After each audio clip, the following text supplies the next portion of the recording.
नमस्कार दोस्तों, मैं प्रिंस पाठक वैल्यू अपडेट्स में आपका स्वागत करता हूं दोस्तों।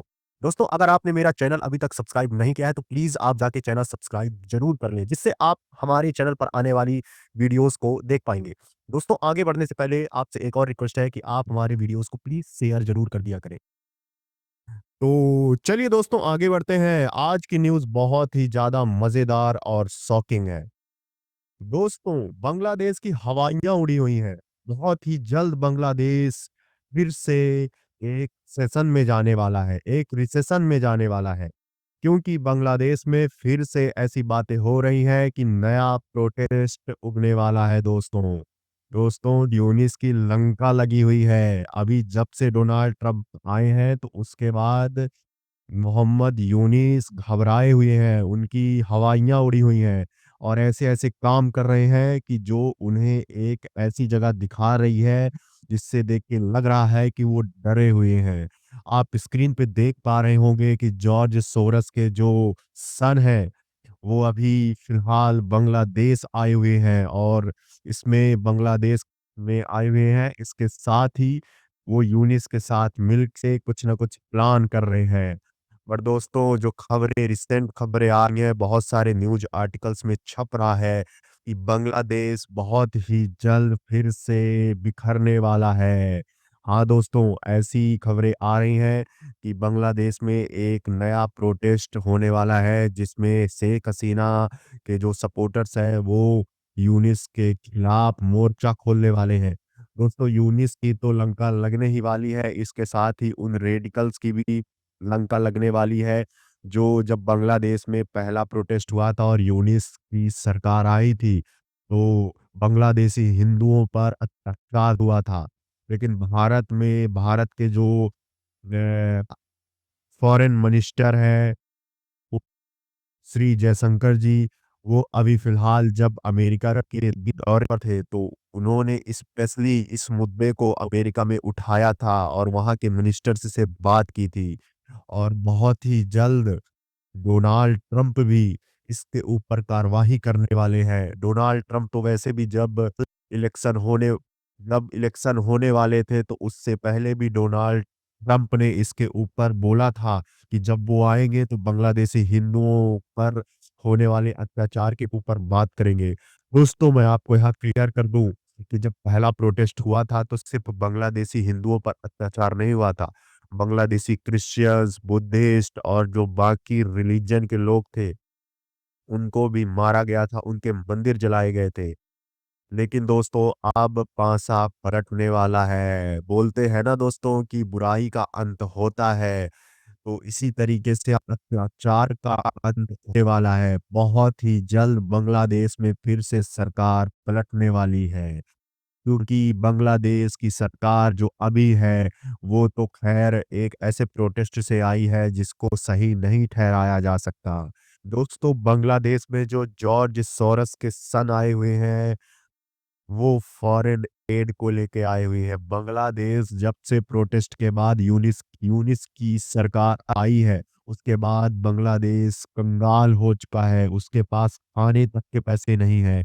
अभी थोड़े ही टाइम पहले, कुछ ही महीनों पहले इंडिया ने चावल भेजे थे खाने के लिए। दोस्तों, ये वही लोग हैं जो हिंदुओं के ऊपर अत्याचार कर रहे थे और इंडियन सरकार इन्हें फीड कर रही थी। ये लोग मर रहे थे दोस्तों।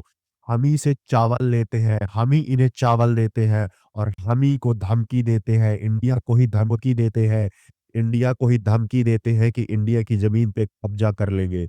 दोस्तों, जैसा कि आपको पता होगा कि कुछ टाइम पहले इनके जो कुछ मिनिस्टर्स हैं, ऐसे-ऐसे फालतू की बातें कर रहे थे कि इंडिया को हम यहाँ से ले लेंगे, इस पे कब्ज़ा कर लेंगे, इस पे कब्ज़ा कर लेंगे, ये कर लेंगे, वो कर लेंगे और इंडिया का डिस्टॉर्टेड मैप इंस्टाग्राम में डाल रहे थे। तो दोस्तों, अब पासा पलटने वाला है। भारत हर एक चीज़ का बदला लेगा। भारत अभी तक इसीलिए चुप था। हमारे श्री प्राइम मिनिस्टर नरेंद्र मोदी जी इसीलिए चुप थे अभी तक, क्योंकि सही टाइम पर ही जवाब देना चाहिए। तो दोस्तों, पासा अब पलटने लगा है।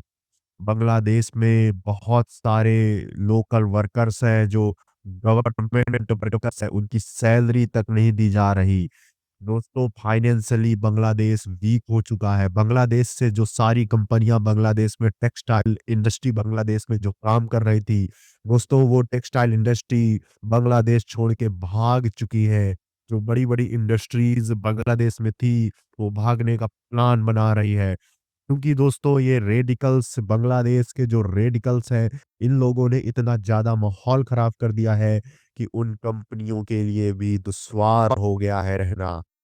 दोस्तों बांग्लादेश के international centre for diarrhoeals disease research ने अपना शटर गिरा दिया है, बंद कर दिया है। एजेंसी के एक साथ 1000 से ज्यादा अफसर और जो वहाँ के ऑफिसर हैं, उन्हें बर्खास्त कर दिया गया है। अमेरिका की मदद नहीं मिलने की वजह से कई और एजेंसियां बंद होने की कगार पर है। अमेरिका ने फाइनेंशियल एड बांग्लादेश जैसे बहुत सारे देशों के लिए बंद कर दिया गया है।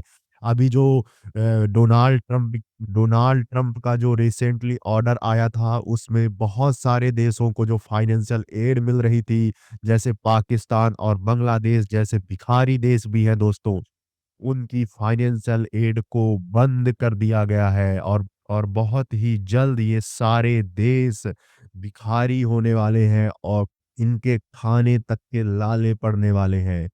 एजेंसी ने 1000 लोगों को निकालते हुए बोला कि हमारे पास उनकी सैलरी देने के भी पैसे नहीं है, हम उन्हें 1 रुपया नहीं दे सकते। अपना काम करके बंद कर दिया है कि अब हमें काम भी नहीं करना। दोस्तों बांग्लादेश के लिए बहुत बुरी हालत होने वाली है। और अगर इसी बीच अगर इंडिया ने कुछ कर दिया, यकीन मानिए दोस्तों बांग्लादेश एकदम रिसेशन में चला जाएगा, इतना नीचे चला जाएगा कि आने वाले वक्त में सोमालिया जैसे देश भी अमीर लगने लगेंगे बांग्लादेश के लिए। और दोस्तों जब से डोनाल्ड ट्रंप अपने स्टेट में आए हैं, उन्होंने ऑर्डर संभाला है, जल्द ही जल्द इन रेडिकल्स के ऊपर भी कार्रवाई होने वाली है। जो हिंदुओं और क्रिश्चियंस बुद्धिस्टों के ऊपर जो अत्याचार बांग्लादेश में हुआ है, उसकी पुरजोर कोशिश की जाएगी कि इनके ऊपर कार्रवाई हो। दोस्तों फिर से हो सकता है कि फिर से बांग्लादेश में एक नई सरकार आए जो नए अमेरिकन प्रेसिडेंट के हिसाब से काम करेगा। और जब उनके हिसाब से काम करेगा तो बांग्लादेश में इनका भी हिसाब किया जाएगा। जो एक मंदिरों के ऊपर अटैक कर रहे थे, मोनेस्ट्रीज के ऊपर अटैक कर रहे थे, इनका भी हिसाब किया जाएगा। इसीलिए मोहम्मद यूनिस फड़फड़ा रहे हैं, क्योंकि अब इनकी कुर्सी जाने वाली है, छीनने वाली है। या हो सकता है कि इनके ऊपर कार्रवाई भी की जाएगी। पर ये तो साबित हो गया है दोस्तों कि मोहम्मद यूनिस को जॉर्ज सोरस से फंडिंग मिलती थी, और इसी फंडिंग के बेस पे इन्होंने बांग्लादेश पर लिटरली कब्जा किया है, कब्जा। ये जॉर्ज सोरस के पपेट है, पपेट। पर दोस्तों अब इंडिया को यहाँ सतर्क हो जाना चाहिए। इधर पे फेंसिंग बढ़ने वाली है। जल्द ही जल्द बांग्लादेश और इंडिया के बीच जल्द ही बांग्लादेश और इंडिया के बीच एक फेंसिंग कंप्लीट कर दी जाएगी। इसके बाद बांग्लादेश की हालत और बुरी हो जाएगी। जो अभी ये ड्रग अब्यूज करता है, इधर से उधर सामानों का हेर फेर करता है, बांग्लादेश 2 नंबर के काम करता है इंडिया और बांग्लादेश के बीच, ये भी बंद होने वाला है। दोस्तों आप इसके बारे में क्या सोचते हैं, हमें कमेंट सेक्शन में लिख के जरूर बताएं। आगे बढ़ने से पहले आप हमारे चैनल को सब्सक्राइब जरूर कर लिया करें, जिससे आप क्या होगा कि हमारी जो वीडियोस आएंगी वो आप तक आसानी से पहुंच पाएंगी। आप उस पे बेल आइकॉन वाला बटन भी दबा लिया करें, जिससे आप हमारे चैनल का नोटिफिकेशन आराम से प्राप्त कर पाएंगे। अगर आपके पास कोई सवाल है हमें लेके, तो प्लीज सवाल जरूर पूछा कीजिए। थैंक यू दोस्तों।